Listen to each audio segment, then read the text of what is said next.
Hello, my dear friends! So for the next step of learning essential use of zigzag stitching, you need to learn how to use this type of stitches or special seams for preventing raw edges from unraveling or from fraying. So here you need to learn three major steps. First of all, different types of seams that you can use and different settings of your sewing machine that you will use with different fabrics. Knit fabrics, woven but stretchy, soft fabric, very thin fabrics.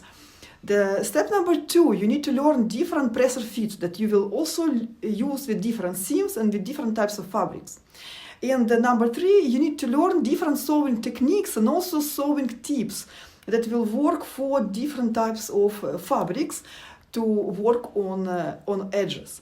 And even if you have a serger or an overlock sewing machine, this will help you also to learn how to sew, how to stitch decorative stitches along of the edges of fabrics that we also use a lot for in decorative purpose.